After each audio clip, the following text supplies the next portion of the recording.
जय श्री राम। आजकल एक प्रोपेगेंडा चल रहा है भीमांडुओं की तरफ से। भीमांडु कहते हैं कि हम पर ब्राह्मणों ने अत्याचार किया। आज हम सत्य बताएंगे कि सत्य क्या है। अब देखो, मैं खुद एक दलित हूँ, तो मैं किसी का पक्ष नहीं लूंगा। मेरे लिए बाबा साहब इन भीमटों से, इन भीमांडुओं से और इन जैसे जो वामपंथी है उनसे ऊपर बाबा साहब है। ठीक है, मैं बाबा साहब की बात मानूंगा और बाबा साहब की जो बाबा साहब ने लिखा है उसको ही मानूंगा। तो जब बाबा साहब की बात जब बाबा साहब को हम पढ़ते हैं तो इन भीमांडुओं के पास कोई जवाब ही नहीं बचता, क्योंकि मैं जब भी भीमांडुओं से बात करता हूँ तो भीमांडु भाग जाते हैं, ना भीमांडुओं के पास कोई जवाब होता है। लेकिन क्या है, मैं कितने भीमांडुओं से मैं डिबेट करूंगा। मैं ज्यादा भीमांडुओं से डिबेट नहीं कर सकता, लेकिन जहाँ मेरे आसपास मिलते हैं ना मुझे, और हमारे तो आसपास तो कोई भीमांडु बनने ही नहीं दिया।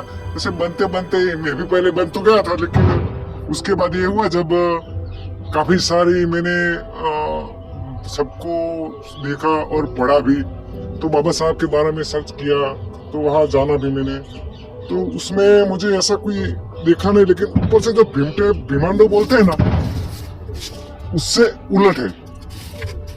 उसमें जब मैं बाबा साहब की बात मानता हूँ, बाबा साहब का जो फोटो लगा के जितने भी भीमांडु घूम रहे हैं, वो बाबा साहब को नहीं, वो बाबा साहब की आड़ में वामपंथियों को फॉलो कर रहे हैं और उनको बढ़ावा दे रहे हैं।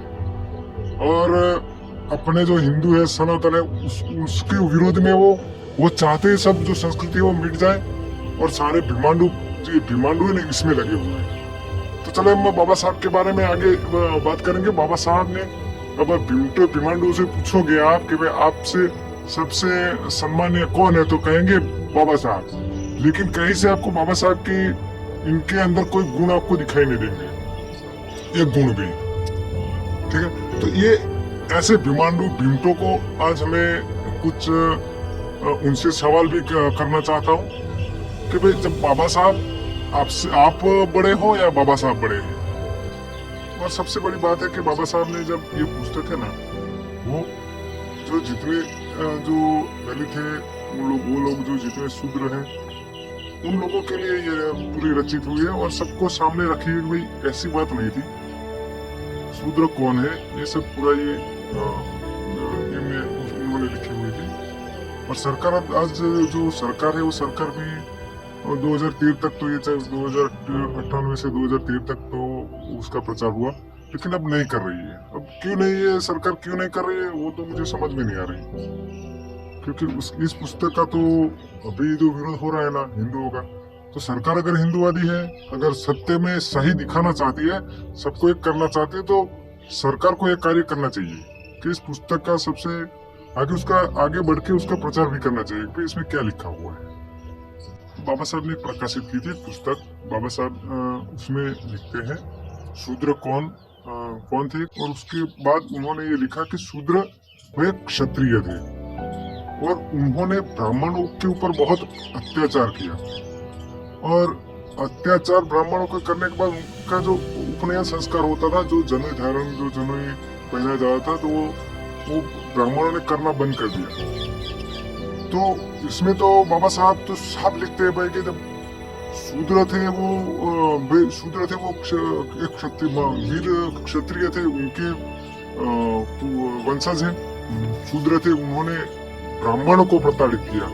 लेकिन कोई ऐसी पुस्तक आज मुझे, कोई भी भीमटा, कोई भी भीमांडु मुझे ऐसी एक पुस्तक बता दे जो पुस्तक जिसको उन्होंने बाबा साहब से जुड़ते और बाबा साहब ने बताई हो कि भाई ब्राह्मणों ने अत्याचार किया है। ठीक है, ऐसी मुझे एक पुस्तक बता दे। मैं भीमटों से कह रहा हूँ कि आप मुझे एक ऐसी पुस्तक बता दो जहां पर ब्राह्मणों ने अत्याचार किया है। लेकिन उल्टा आप लोगों ने वोटिंग की थी, मालूम है ना, पाकिस्तान जब हमारा देश बटा ना, तो आप लोगों ने गद्दारी की थी इस भारत से, और आप लोगों ने बंटवारा करवाया था मेरे देश का, और मेरे देश को बंटवा दिया जो पाकिस्तान और बांग्लादेश है। और दोनों बंटवारों में आपका सबसे बड़ा हाथ है और आप लोगों ने उन्होंने वोटिंग अपने उनके पक्ष में की थी जो गए हैं। और जो बांग्लादेश में जो बाद में जो वो गया था ना, वो कौन था तेरा मंडल, कौन सा वाला, वो लेके गया था सबको, उसने सबको मरवाया, वो भी भाग के भी भारत में आया था।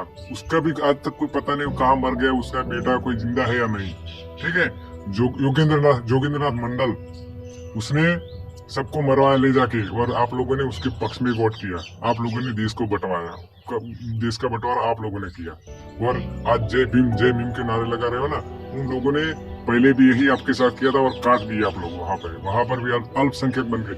वहां पर हिंदू अपना धर्म क्यों नहीं छोड़ रहे हो? वहां पे जो बहादुर हिंदू है ना, वो लोग हिंदू जिनका खून था ना, वो लोग वही वो उन लोगों ने वोटिंग नहीं की थी। आज इतना तो पता है कि जो वही के थे जो रहते थे, वो अपनी मातृभूमि उन्होंने नहीं छोड़ी। ठीक है, लेकिन उन्होंने वोट नहीं किया था, वो तो पता चल रहा है। आज भी वो अपने धर्म के लिए, वो चाहे दलित हो या कोई भी, अपने धर्म के लिए वो वहां पे लड़ रहे हैं, चाहे मरे जा रहे हैं, लेकिन वो किसी से भी कभी भी अपने धर्म के विरुद्ध या अपना धर्म नहीं छोड़ रहे बोलो। लेकिन ये जो घंटे हैं ना डिमांडो, आज जो लगे हुए जय भीम के नारे लगा रहे हैं, वो तुम लोग ऐसे ही कटोगे इनके हाथों। और जो वामपंथियों का सपोर्ट कर रहे हैं ना, सबसे बड़ा तो आप लोग भी डिमांड हो। तो वही शूद्र पहले पढ़ लीजिएगा, उसके बाद में दिमाग हो तो सोच लेना कि तुम किन लोगों का सपोर्ट कर रहे हो और क्या कर रहे हो। बेहतर है एक बार गीता पढ़िएगा और शास्त्र का अध्ययन कीजिए, उसमें से देखना कि कोई ना कोई ब्राह्मण है, ना कोई क्षत्रिय है। ठीक है, सही से। तो सही में हमारे ग्रंथ महान है, हमारा सनातन महान है, और हम लोग उन महान ऋषि और योद्धाओं की संतानें हैं। तो हमें मुझे तो गर्व है। तुम विमांडुओं को, अगर तुम सही से अफ्रीका से आए हो तुम लोग, तो तुम्हें गर्व नहीं होगा। लेकिन जितने मेरे भाई जो अपने आप को थोड़ा सा भी अगर दिमाग है और वो सोच सकते, तो उनमें भाइयों से कहना चाहता हूँ, दलित भाइयों से, कि आप एक बार सही से सोचिए। ठीक है, वंदे मातरम, जय श्री राम, हर महादेव। अगले किसी वीडियो में हम मिलते हैं। आप हमारे टीवी चैनल को सब्सक्राइब करें और इसे शेयर करें, लोगों तक हमारी बात पहुंचाएं।